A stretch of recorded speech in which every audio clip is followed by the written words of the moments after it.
रामगढ़ एक बहुत ही छोटा गांव था जिसमें बस एक ही दुकान थी और उस दुकान का दुकानदार सुखिया बहुत ही घमंडी था।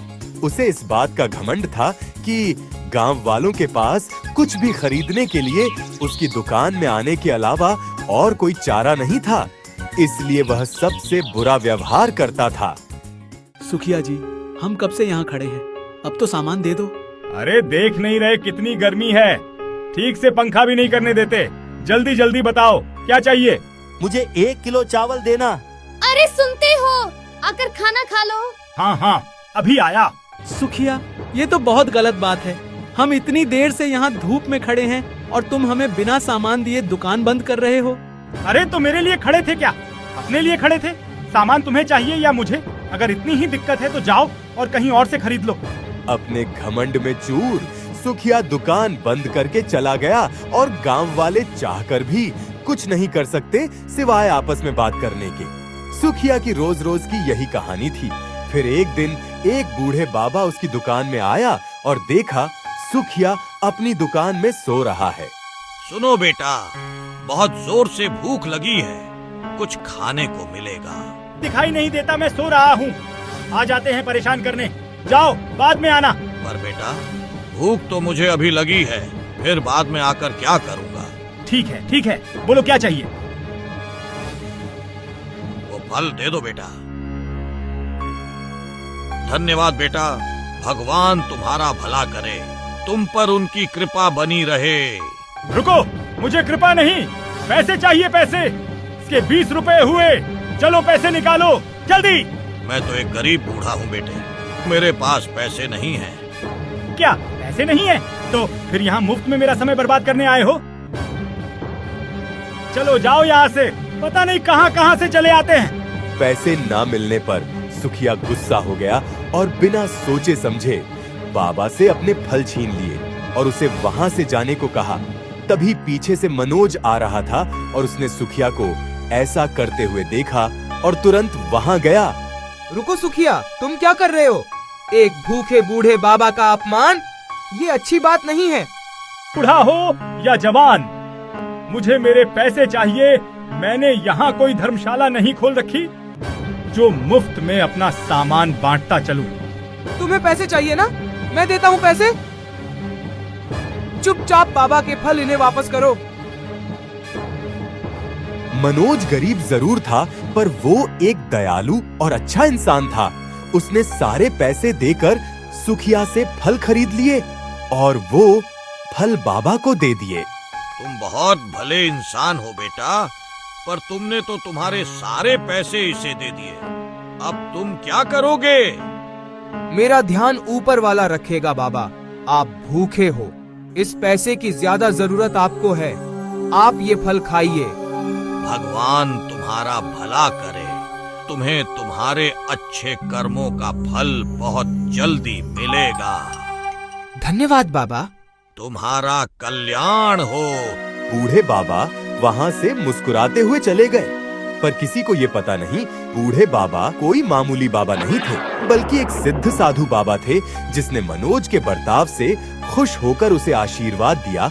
और जब मनोज वहाँ से कुछ ही दूर गया तो उसे एक पेड़ के नीचे एक पोटली मिली जिसके अंदर कुछ चमक रहा था।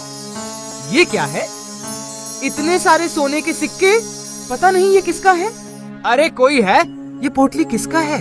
कोई है? मनोज ने इधर उधर बहुत खोजा पर उसे दूर दूर तक कोई नजर नहीं आया। मनोज समझ गया कि जैसा कि बाबा ने उसे कहा था, शायद यही उसके अच्छे कर्मों का फल है।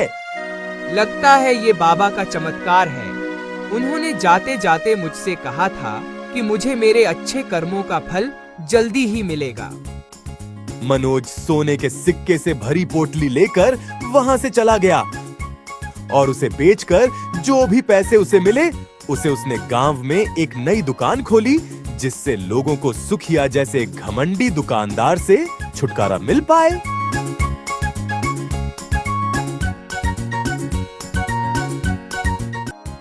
ये दुकान खोलकर तुमने बहुत अच्छा किया मनोज।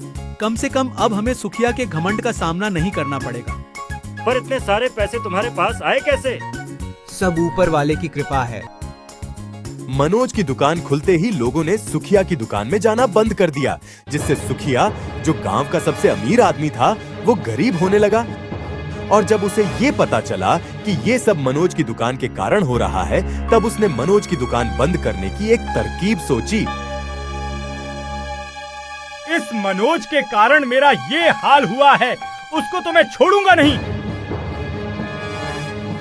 हो गई चोरी सुखिया। चोरी? तुम्हें कैसे पता?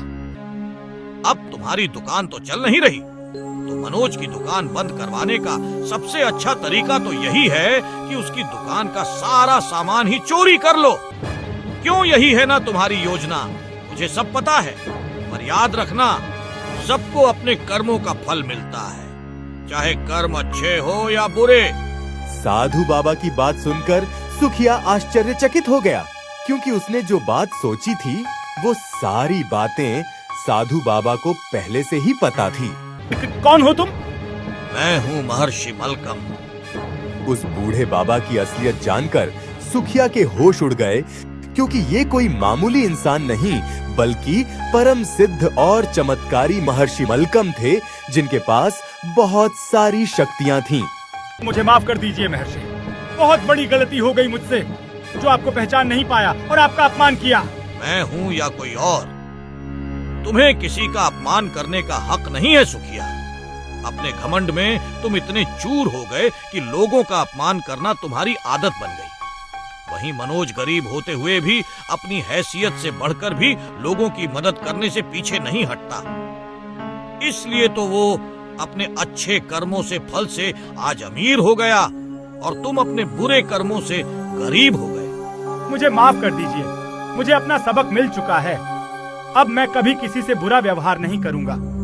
ठीक है, इस बात को याद रखना और मनोज की दुकान का सारा सामान वापस रख दो। जो आज्ञा बाबा, आपका बहुत बहुत धन्यवाद। महर्षि मलकम वहां से गायब हो गए और सुखिया को उसका सबक मिल चुका था।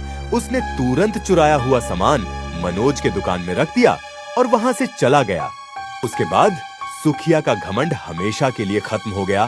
धीरे धीरे उसके अच्छे व्यवहार के कारण लोग फिर से उसकी दुकान में आने लगे और अब रामगढ़ में 2-2 दुकान थे।